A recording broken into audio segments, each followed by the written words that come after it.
여러분, 새해가 되면은요, 사람들은 저마다 결심들을 합니다. 여러분들은 혹시 올 새해에 어떠한 결심들을 하셨습니까? 그런데요, 새해 하는 결심들의 많은 부분들이 성공을 할까요, 못할까요? 여러분, 92%라는 게 있습니다. 92%의 사람들이 실패하는 것이 무엇일까요?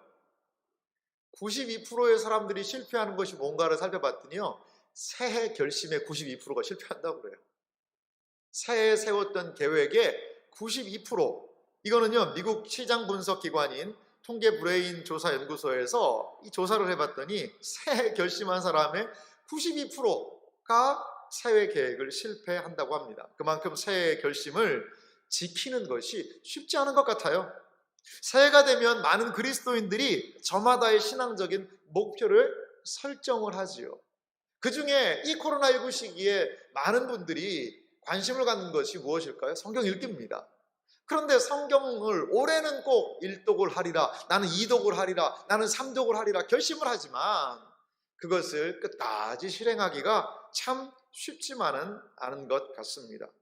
그러면요, 우리는 어떻게 과연 성경을 읽어야 하고, 그리고 또한 성경을 결심하고 그 결심한 것을 실패하지 않고 올 한 해 성공할 수 있을까요? 하나님의 말씀을 읽어야 하는 것은 알지만 어떻게 하나님의 말씀을 우리가 읽어야 할까요? 하나님의 사람들은요, 언제나 하나님의 말씀의 사람들이었어요. 하나님께서는 험난한 사역의 현장으로 오늘 성경 본문에 에스겔이라는 이 선지자를 보내기 전에 하나님의 말씀을 그 입에 먹여 주십니다. 이 환상을 통해 선지자는 앞으로 무엇을 내가 말해야 하고 또한 어떠한 삶을 살아야 하는가를 알게 되었습니다. 하나님께서 선지자에게 주신 말씀의 의미, 그리고 하나님의 말씀을 먹는다는 것, 이것이 무엇인지를 오늘 이 아침에 이 주일에 살펴보기 원합니다. 먼저 하나님께서는요, 선지자에게 이 책을 먹으라 이렇게 말씀하고 계십니다. 에스겔 3장 1절 말씀을 보면은요, 이렇게 말씀합니다. 또 그가 내게 이르시되 인자야, 너는 발견한 것을 먹으라. 너는 이 두루마리를 먹고 가서 이스라엘 족속에게 말하라 하시기로. 하나님께서 이 선지자에게 가장 먼저 명하신 것은요, 책을 먹으라는 겁니다. 이 두루마리는 그 당시에 책입니다. 책을 먹으라는 거예요.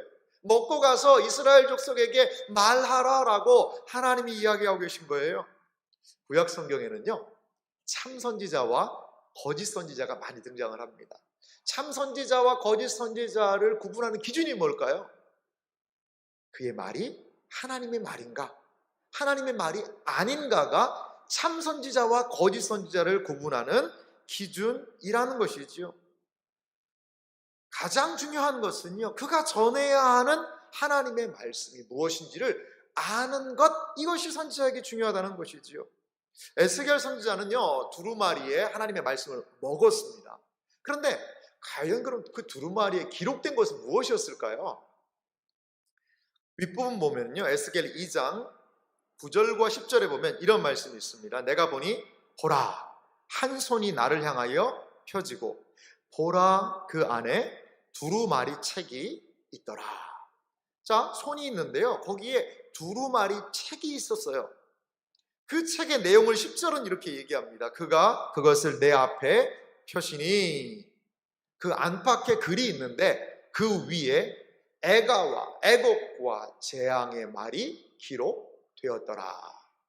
이것이 선지자가 먹은 책의 내용이었습니다. 거기에 보면 애가, 애곡, 재앙의 말, 이것이 기록되어 있어요. 이스라엘 백성들이 하나님을 떠났고 그로 말미암나 이들이 앞으로 받게 될 심판이 무엇인지를 전하는 것이 이 선지자의 사명입니다. 그렇습니다. 선지자는요, 하나님의 분명하신 뜻을 알고 전하는 사명을 가진 사람이 바로 선지자입니다. 그 시대를 향한 하나님의 뜻을 알아야 그 시대의 하나님의 뜻에 맞게 살 수 있다는 것이죠. 하나님의 백성들이 하나님의 말씀에 따라 살아가기 위해서는 하나님의 말씀을요, 그 입에 두어야 한다는 것이지요. 하나님의 말씀을 읽으며 그 말씀을 마음과 생각에 채워야 합니다. 하나님의 백성은요, 하나님의 말씀을 먹는 사람들이라는 것이지요. 당신이 무엇을 먹었는지 말해달라. 그러면 당신이 어떤 사람인지 알려주겠다. 참 재밌는 말이지 않습니까? 당신이 무엇을 먹었는지를 나한테 말해주라. 그러면 당신이 어떤 사람인지를 알려주겠다. 이건요, 미식예찬이라는 그 책에서 이제 프랑스의 작가이자 정치인인 브리아 샤바랭이라는 이분이 한 이야기입니다. 참 의미심장한 것 같아요. 이 말의 의미는 뭐냐면, 당신이 좋은 음식을 먹는다면 어떤 사람일까요? 건강한 사람이겠죠. 하지만 막 정크푸드, 안 좋고 나쁜 음식을 먹으면 당신은 건강이 좋지 않은 사람일 것입니다 라는 이야기로 들리기도 합니다. 그런데요, 이 말 속에는요, 저는 영적인 진리가 또한 숨겨져 있는 것 같아요. 하나님께서는요, 하나님의 백성들이 먹어야 하는 것이 단순히 질 좋은 음식만은 아니라는 거죠. 하나님의 백성은요, 하나님의 말씀을 먹어야 합니다. 하나님의 백성은 하나님의 말씀을 먹어서 세상과 구별된 존재로 살아간다는 거예요. 여러분, 우리 중에는 뭐 그런 분이 안 계시겠습니다만, 이 몸에다가 막 술을 들이붓는 분이 계세요. 몸이 뭐가 될까요? 술통이 되죠, 술통이. 그냥 돈만 벌려고 돈을 들이붓는 사람이 있습니다. 돈통이 되죠. 아, 돈통 되고 싶다라는 그런 분도 계시기도 할 거예요. 돈이 이끄는 인생이 됩니다. 그냥 온갖 먹거리, 먹방, 맛집만을 찾아다니는 그런 인생들도 있지요. 하지만 우리 신자들은 이 입을 통하여 무엇을 과연 내 속으로 먹고 채워야 할까요? 하나님의 신자라면, 하나님의 백성이라면 하나님의 말씀을 채우게 될 때에 우리는 말씀에 능통하게 될 줄 믿습니다. 이게 우리 신자들의 모습이 아닐까요? 신명기 8장 3절에서요, 하나님이 매우 중요한 이 말씀에 대한 교훈을 우리에게 주세요. 너희를 낮추시며 너를 줄이게 하시며 또 너도 알지 못하며 내 조상들도 알지 못하던 만나를 내게 먹이신 것은 사람이 떡으로만 사는 것이 아니요 여호와의 입에서 나오는 모든 말씀으로 사는 줄을 내가 알게 하려 하심이니라. 할렐루야. 그렇습니다. 하나님의 입에서 나오는 모든 말씀이 우리를 살리고, 신자는 그 말씀을 먹는 존재라는 것이죠. 떡으로만 사는 존재가 아닙니다. 이 세상의 물질로만 사는 존재가 아니라 하나님의 입에서 나온 그 말씀을 내 입에 먹을 때에 우리는 신자답게 살아갈 수 있다는 것입니다. 우리는 무엇을 먹고 삽니까? 하나님의 말씀을 우리는 영혼의 양식이다 라고 이야기를 해요. 우리는 하나님의 말씀을 얼마나 먹고 있으며 얼마나 배부르게 그 양식을 구하고 있습니까? 아모스 선지자가요, 이스라엘 백성의 상태에 대해서 이렇게 이야기를 해요. 아모스 8장 11절인데요. 주 여호와의 말씀이니라. 보라, 날이 이를지라 내가 기근을 땅에 보내리니 양식이 없어 주림이 아니며 물이 없어 가람이 아니요 여호와의 말씀을 듣지 못한 기갈이라. 말씀을 굶는 세대, 하나님의 말씀을 쫄쫄쫄 굶어먹는 그 세대, 그 상태에 대하여 선지자는 지적하고 있다는 것이지요. 그렇습니다. 하나님의 백성은 하나님의 말씀을 먹어야 합니다. 저는요, 위에서 살펴보았던 그 프랑스의 작가 샤바랭의 이야기를 생각하면서 이런 말씀 하나 만들어 봤습니다. 제가 문구를 만들어 봤는데, 우리가 하나님의 말씀을 먹는다면 우리는 하나님을 믿는 자녀라는 것을 입증하는 것이다. 그 사람이 무엇을 먹느냐에 따라서 그 사람이 누구인지를 알 수 있는 것입니다. 하나님의 말씀을 먹는다면 우리는 하나님을 믿는 자녀라는 것을 입증한다는 거예요. 내가 무엇을 먹고 있습니까? 우리는 무엇을 먹기에 갈급합니까? 하나님의 말씀을 먹는다면, 하나님의 말씀을 먹고 내 속에 채운다면 우리는 하나님을 믿는 자녀라는 것을 입증하게 된다는 것을 기억하시기 바랍니다. 올 한 해 먹는 것에 신경 쓰시는 영의 양식을 늘 먹고 영의 양식이 풍성한 복된 삶이 되시기를 주님의 이름으로 소망합니다. 두 번째로 선지자는요, 하나님의 말씀을 먹을 뿐 아니라 그 말씀을요, 어떻게 하는 줄 아세요? 배에 채웁니다. 오늘 본문 말씀 3장 3절 첫 부분을 보면은요, 내게 이르시되 인자야, 내가 내게 주는 이 두루마리를 내 배에 넣으며 내 창자에 채우라. 하나님이 그렇게 말씀하세요. 이 성경 말씀을요, 그냥 먹는다라는 그 표현뿐만 아니라 내 배에 넣고 내 창자에 채우라라는 그런 의미가 있습니다. 이것은 여러분 음식물을 생각해 보세요. 음식물을 입에서 씹어서 꿀떡 삼키면 그 위에서 소화가 돼서 우리 몸에 피가 되고 살이 되고 이것이 힘이 되지 않습니까? 똑같은 것 같아요. 하나님의 말씀을요, 몸으로 완전히 흡수해서 몸과 떼려야 뗄 수 없는 일부분으로 만들어라 라는 명령이기도 한 것 같습니다. 여기에 등장하는 이 배와 창자라는 단어가 있습니다. 이 배와 창자는 뭐냐면요, 이 단순한 소화기관이 아니라 감정, 인격이 거기 배와 창자에 있다라는 그 히브리 사람들의 생각이 있어요. 그러니까 여러분, 우리 영혼이 어디 있을까요? 우리는 머릿속에 영혼이 있나? 마음속에 있지 라는 생각을 할 텐데, 히브리 사람들은요, 영혼이 어디 있느냐? 창자에 있다고 봤어요. 그래서 예수님도 막 긍휼히 여기는 마음이 이 창자가 끊어지는 듯한 그런 고통이라는 의미가 있는데, 그것은 그 창자 속에 있는 영혼의 고통이라는 의미도 있어요. 그러니까 히브리 사람들은요, 이 창자 속에, 뱃속에 영혼이 있다는 거죠. 그렇게 생각을 했습니다. 그러니까 배와 창자에 말씀을 넣으라는 의미는 무엇이냐? 감정과 인격 내면 모두를 하나님의 말씀으로 채우며 그 말씀으로 살아가라는 의미를 함축하고 있다는 거죠. 여기 채우라는 단어도요, 그냥 적절한 채우라가 아니라 차고 넘치도록 가득 채우라는 그런 말씀이 있어요. 우리의 이 뱃속이, 우리의 영혼이 하나님의 말씀으로 가득 찬 상태, 그래서 그의 생각은 하나님의 생각, 그가 하는 생각이 말씀과 같은 생각을 하고 말씀이 곧 그의 생각이 되고 그가 전하는 것이 하나님의 말씀이 되는 그러한 상황, 그러한 상황, 이것이 바로 배의 말씀이 채워진 상태라는 것이지요. 나의 품은 뜻 주의 뜻같이 되게 하여 주소서. 그래요. 이게 바로 내 뱃속에, 내 창자에, 내 영혼에, 내 속에 말씀이 채워진, 충만히 채워진 상태에 부르는 찬송이 이 찬송이 아닐까 생각이 듭니다. 그렇습니다. 하나님의 말씀이 채워지면요, 그것을 말하게 되어 있어요. 사도행전에 보니까 4장 19절과 20절에 이런 부분이 있습니다. 베드로와 요한이 대답하여 이르되 하나님 앞에서 너희의 말을 듣는 것이 하나님의 말씀을 듣는 것보다 옳은가 판단하라 라고 이야기하면서 이 베드로와 요한은 이런 고백을 20절에 합니다. 우리는 보고 들은 것을 말하지 아니할 수 없다 하니. 베드로와 요한이 위협이 있어도요, 보고 들은 것을 말하지 아니할 수 없다라는 거예요. 아무리 그 입을 틀어막고 주리를 틀고 박해를 하고 위협을 해도 내가 보고 들은 것을 말하지 아니할 수 없다. 왜 그럴까요?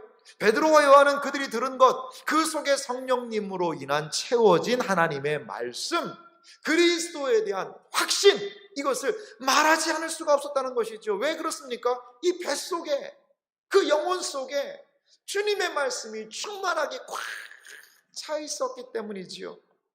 여러분, 뱃속에 무엇이 들었는지가요, 그가 말하고 행동하는 것을 결정하게 되어 있어요. 이 뱃속에 무엇이 들어있는지에 따라서 그가 말하고 행동하고 생각하는 것이 결정된다는 거죠. 뱃속은요, 무엇이냐면 우리의 마음입니다. 뱃속은 단순하게 우리가 먹을 것을 채우는 이 육신의 배만이 아니라 성경이 말하는 뱃속은 우리의 마음이라는 것이죠. 뱃속의 말씀을 채우라는 것은요, 마음의 말씀을 채우라는 것으로도 우리 이해할 수 있어요. 이것은요, 예수님이 하신 말씀을 통하여 뱃속이 우리의 마음이겠구나를 알 수가 있는데요. 마태복음 15장 18절과 19절에 예수님이 이렇게 얘기를 하세요. 입에서 나오는 것들은 마음에서 나오나니 이것이야말로 사람을 더럽게 하느니라. 여러분, 입에서 뭐가 나와요? 그럼 입에서 나오면 출처가 어디일까요? 뱃속 아니겠어요? 배에서부터 해서 입으로 나와야 되지 않겠습니까? 그런데 예수님은요, 그 입에서 나오는 것은 마음에서 나왔다고 그랬어요. 이 자연인의 마음에서 무엇이 나오는지 예수님의 말씀을 들어보겠습니다.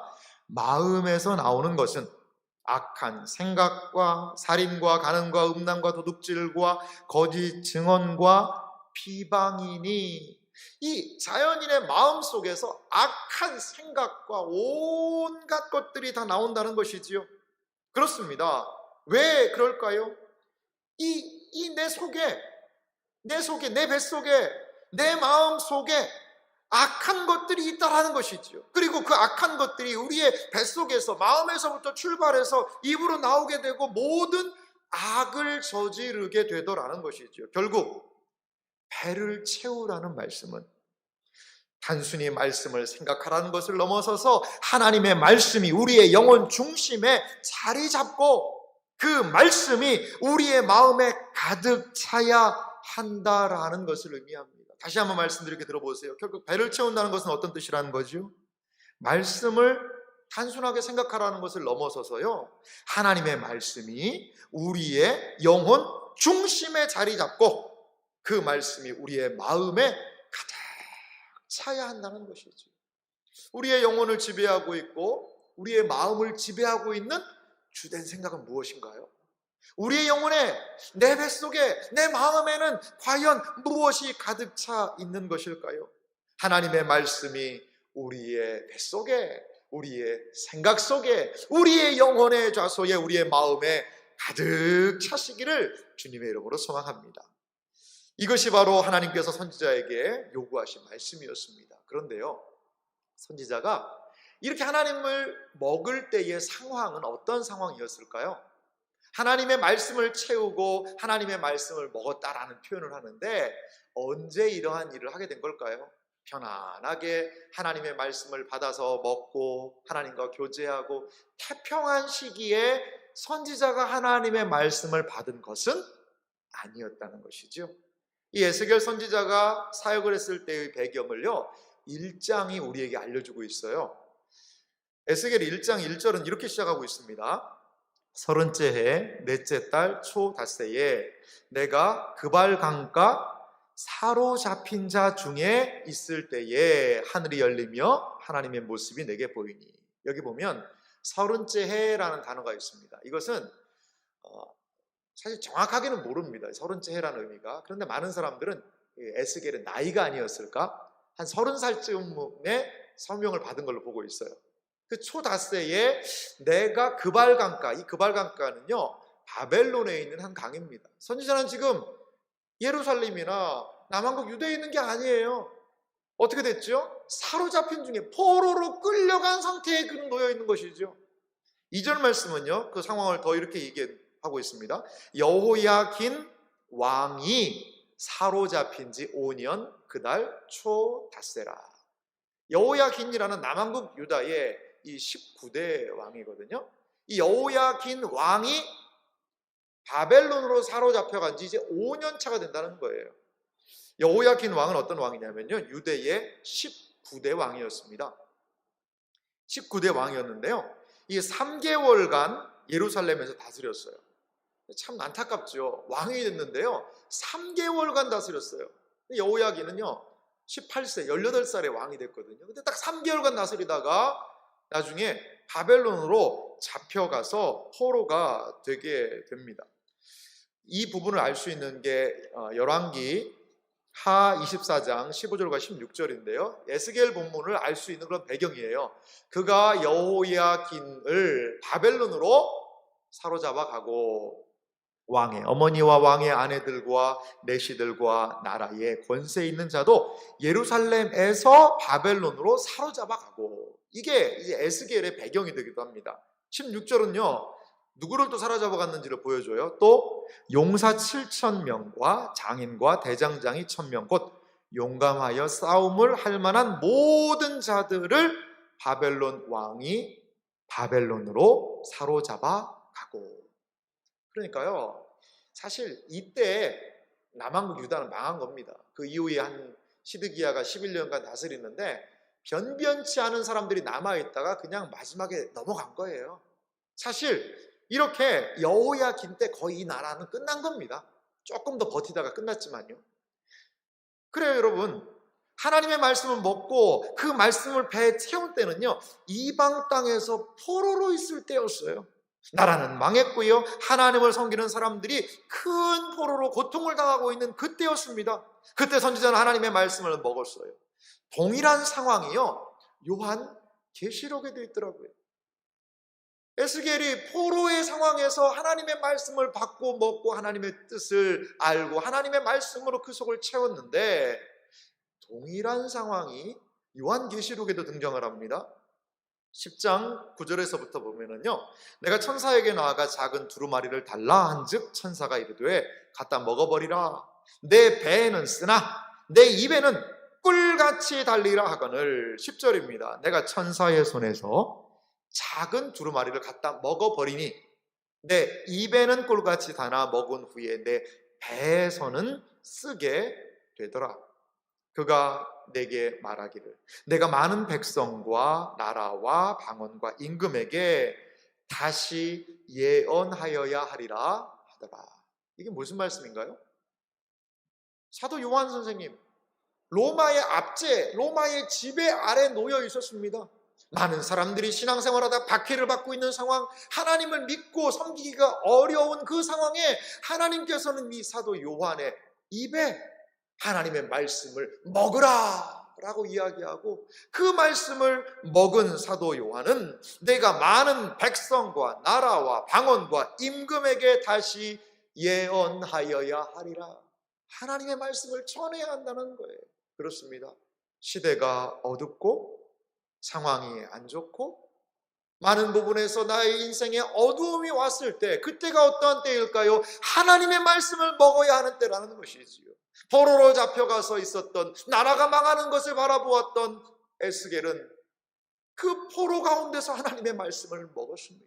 하나님의 백성들이 사자의 밥이 되고 네로가 많은 사람들을 박해하고 핍박하는 그 상황에서 사도 요한은 하나님의 말씀을 먹고 채우고 알고 요한 계시록을 남겨놓게 되었다는 것입니다. 사랑하는 성도 여러분, 이 시대가 어둡고요, 우리의 상황이 힘들 때, 상황이 답답하고 모든 것이 막힌 것 같은 때에 하나님의 백성들이 해야 할 일이 무엇일까요? 그것은 바로 하나님의 말씀을 먹는 것입니다. 하나님의 말씀을 배에 채우는 것입니다. 이것이 바로 어두운 세상을 빛으로 살아나가는 우리의 유일한 방편이 된다는 거예요. 그래서 시편 119편 105절은 말하지요. 주의 말씀은 내 발의 등이요 내 길의 빛이니이다. 아무리 시대가 어렵고 어둡다 하더라도 하나님의 말씀이 비추시는, 하나님의 말씀의 밝은 빛을 따라 나아가는, 하나님의 말씀을 먹은 자로, 하나님의 말씀을 배와 마음에 채운 자로 살아가시기를 주님의 이름으로 소망합니다. 그렇다면요, 조금은 실제적으로 어떻게 우리는 하나님의 말씀을 채울 수 있을까요? 하나님의 말씀을 어떻게 내 입으로 먹고 내 뱃속에, 내 마음에 채울 수가 있을까요? 저는 한 두 가지 정도로 구체적인 내용을 말씀을 나누고자 합니다. 첫 번째는, 말씀을 채우는 것은요, 이 말씀 읽기입니다. 말씀을 삶 속에 채우는 가장 첫걸음은요, 말씀을요 읽어야 한다는 것이죠. 고대로부터 현재까지 하나님을 섬기는 하나님의 백성들은 하나님의 말씀을요 책이 없을 때는 들었고요, 암송했고요, 책이 있을 때에는 읽었습니다. 하나님의 말씀을 채우는 가장 중요한 방편은 하나님의 말씀을 지속적으로 읽어서 그 의미와 뜻을 파악하는 거라는 거죠. 성경은요 끊임없이 하나님의 말씀 읽기를 강조하고 있어요. 에베소서 3장 3절과 4절은요, 사도 바울 선생님이 이렇게 얘기합니다. 곧 계시로 내게 비밀을 알게 하신 것은 내가 먼저 간단히 기록함과 같으니, 여기 보면은요, 내게 비밀을 알게 하신 것을 이제 사도 바울이 기록했다라고 이야기를 해요. 그러면서 4절은 이렇게 얘기합니다. 그것을 읽으면, 이 그것을이라는 것은 좁은 의미로 하면 사도 바울이 썼던 편지, 서신들이겠죠.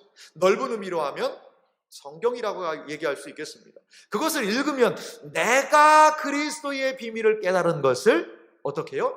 너희가 할 수 있으리라. 그리스도의 온전한 비밀을 어떻게 깨달아 알 수 있습니까? 그것을 읽으면, 하나님의 말씀을 읽을 때에 그리스도의 비밀, 사도 바울이 깨달았던 그 비밀을 우리 또한 알게 될 줄 믿습니다. 디모데에게요, 바울 선생님이 이렇게 권면을 합니다. 디모데전서 4장 13절이에요. 내가 이를 때까지, 내가 너에게 갈 때까지, 디모데야, 내가 너에게 갈 때까지 읽는 것, 권하는 것, 가르치는 것에 전념하라. 이것은요, 읽어서 권하고 가르치는 것에 전념하라는 의미일 수도 있어요. 하나님의 말씀을 읽어야 권할 수 있고 가르칠 수 있어요. 그것에 전념해야 돼요. 읽는 것에 전념하라라고 사도 바울 선생님은 믿음의 아들 디모데에게 이야기하고 있다라는 것입니다. 우리는요, 교회적으로 지금 천독 성경 읽기를 하고 있습니다. 이게 언제 끝날지는 모르겠습니다. 올해 안에 끝날지 내년에 갈지는 모르겠어요. 하지만 우리는 천독 성경 읽기를 하고 있습니다. 초두에 말씀드렸던요, 새해 계획을 92%의 사람들이 실패한다고 그러지 않습니까? 근데 왜 실패할까? 세 가지가 부족해서 실패한다고 그래요. 92%의 사람들이. 세 가지가 뭔지 좀 궁금하지 않으십니까? 실패한 92%의 사람들이 부족한 세 가지가 있는데요, 첫 번째 부족한 것은 뭐냐? 계획을 함께 실행할 동료들이 없다는 거예요. 혼자 하면 반드시 실패한다는 겁니다. 그러니까 뭔가 다이어트를 하고 뭔가 책 읽기를 하려도 그룹으로 같이 해야지만 그래야 성공할 확률이 높다라는 거죠. 두 번째는요, 계획을 실행할 검증된 시스템이 없다는 거예요. 계획을 실행만 해놓고 이것을 어떤 시스템화 시켜야 된다는 거죠. 체계를 두고서는 그 일들을 계속 할 수 있도록 해야지만 성공 가능성이 높다는 거죠. 또한 세 번째, 마지막에 있는데요, 계획에 대한 전문가의 조언, 계속 피드백을 받으면서 해야 성공할 확률이 높다라는 것이죠. 여러분, 그렇습니다. 그래서 이것에 맞춤형 성경 읽기를 앞으로 100일간 진행하려고 합니다. 앞으로 100일간 혼자 읽는 게 힘드시니까 우리가 그룹을 모으고요, 그리고 성경을 읽다가 궁금한 내용들이 있으면 바로바로 우리 목사님들이 그 내용들을 알려주기 위해서 목사님들과 돕는 팀들을 만들어 놨습니다. 그래서 이제 신청한 분들이, 많은 분들이 이번에 신청을 해서 원래 100명만 모집을 하려고 그랬는데 막 추가 인원을 지금 조금 받기도 했습니다. 그래서 100일 동안 한번 읽어보자는 것이죠. 이렇게 시스템을 갖추고 함께 동료들과, 그리고 이렇게 서로 조언을 해주고 격려해주며 하면 우리의 100일, 그렇게도 읽기 힘들었던 성경 통독을 100일 동안에 할 수 있게 될 줄 믿습니다. 이번 100일 성경 일독 읽는 시간을 통하여 하나님의 은혜가 우리에게 있기를 간절히 소망합니다. 올해요, 작년이죠, 2020년에 성경을 가장 우리 교회에서 많이 읽으신 한 권사님이 계십니다. 누군지 여러분들 이름이 떠오르실 거예요. 권사님이 올해 84세세요. 그런데 작년 한 해 동안 20독을 하셨습니다. 제가 궁금해가지고, 권사님 어떻게 이렇게 성경을 많이 읽으실 수 있으셨어요? 했더니 이 권사님이 성경 읽기를 시작한 동기가 있으시더라고요. 세례를 받을 때, 처녀 때 세례 받을 때, 세례 받는 목사님이 그 얘기를 하시더래요. 앞으로 세례 받으니까 매일 성경을 읽으시겠습니까? 물어보시더라는 거예요. 그때 예라고 대답을 했대요. 근데 그것이 일평생 동안 남아가지고 하루에 매일 조금씩이라도 성경을 읽었다는 거죠. 근데 바쁘고 뭐 여러 가지 상황들이 있었는데 작년 같은 경우에 막 교회에서 성경 읽기에 대해서 이야기도 하고, 그래서 정말 작심을 하고 그 책을 읽으셨다는 거예요. 말씀을 읽으셨다는 거예요. 그러니까 하나님께서 그래도 눈을 좀, 그래도 성경을 볼 수 있는 눈을 허락해 주셔서 눈이 흐리지 않게 해서 그렇게 읽었습니다 라는 이야기를 하시더라고요. 말씀을 읽을 때 참 많은 은혜가 있습니다 라는 말씀을, 이야기를 들어보았습니다. 그렇습니다. 하나님의 말씀을 읽을 때에, 확인할 때에 우리 안에 하나님의 말씀이 채워지게 될 줄 믿습니다. 또한 말씀 체험은요, 읽는 것에서 한 걸음 더 나가야 되는 것 같아요. 그것은 말씀을 묵상하는 것입니다. 2020년을 마무리하면서 묵상에 대한 설교를 여러분들과 나누었습니다. 묵상에 대한 것은 그때 더 자세히 했으니까 한번 좀 그때의 말씀을 좀 기억해 보셨으면 좋겠어요. 그런데 이 말씀을 읽는 거하고 묵상하는 것은요, 같으면서도 좀 차이는 있어요. 말씀을 읽는 것이요, 말씀의 길을 막 걸어가는 것이라면요, 묵상은 그 말씀을 읽는 길에서 걸어가다가 잠깐 좀 멈추는 거예요. 한 번에 20장을 묵상할 수는 없습니다. 한 구절, 한 단락이라도 조금은 깊이 바라보는 것이 필요하죠. 그래서 묵상이라는 것을 제가 이렇게 한번 정리를 한번 내려봤습니다. 묵상이란 말씀의 길 위에서 잠시 자신의 생각을 내려놓고 말씀이 제시하는 생각의 길, 말씀의 기준으로 삶을 돌아보는 것, 이것이 묵상이다. 제가 한번 좀 깊이 생각하면서 이러한 말씀을 좀 정리를 해봤습니다. 그런 것 같아요. 성경을 읽다가 읽는 거 통독 중요합니다. 그런데 이렇게 우리가 매일 새벽 기도회 때 어떤 정해진 분량을 가지고 좀 깊이 보거든요. 묵상에 상당히 많이 도움이 됩니다. 새벽 기도에 온라인으로도 참여할 수 있으세요. 그래서 하루를 비록 짧은 내용이지만 그 내용을 깊이 조금 더 생각하고 시작할 수 있다면 여러분, 우리의 하루가요 달라질 것 같아요.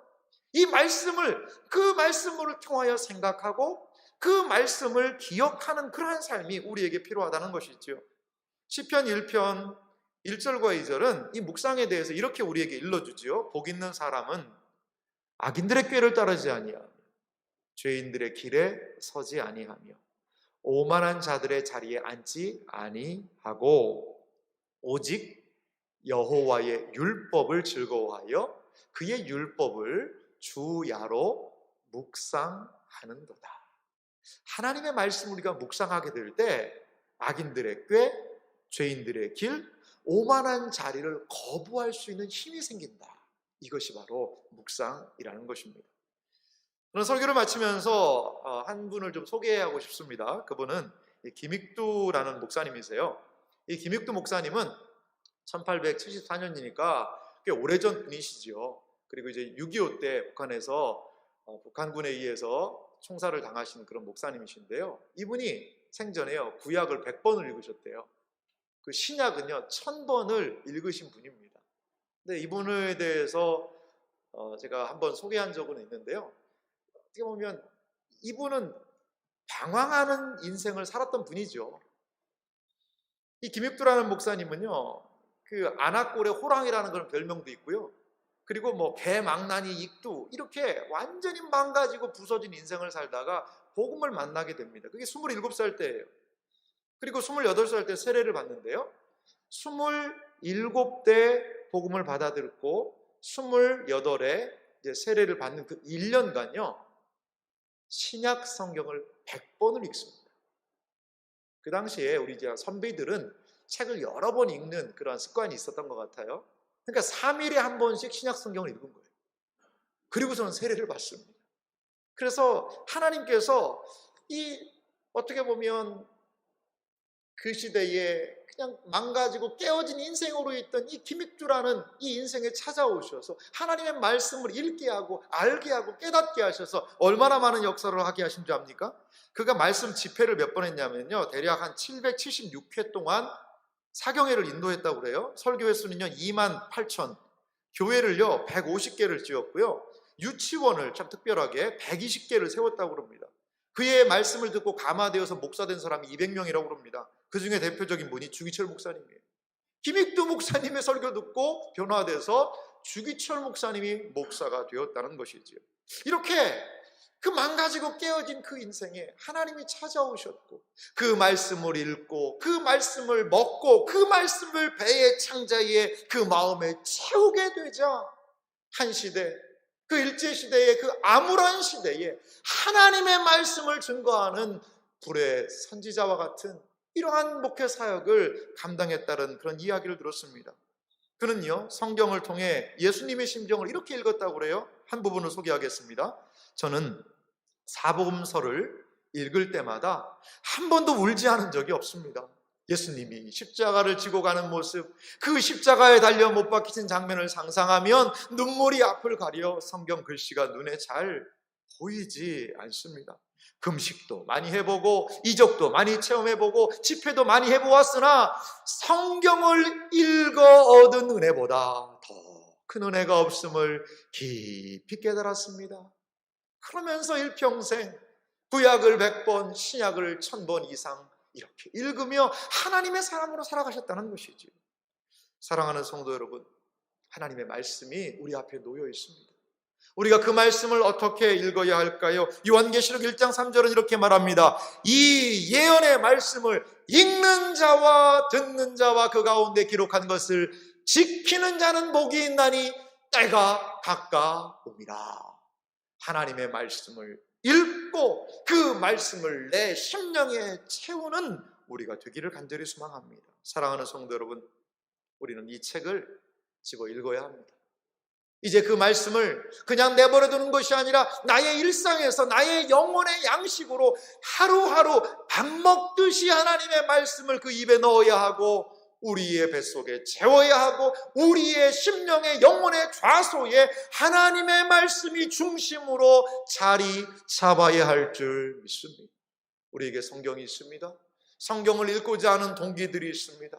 그리고 개인적으로 성경을 읽을 수 있는 많은 부분들이 있습니다. 여러분, 올 한 해 2021년 하나님의 말씀을 읽고 그 말씀 안에서 하나님이 보이시는 그 길을 따라 나아가는 복된 은혜가 우리 모두에게 있으시기를 주님의 이름으로 축원합니다.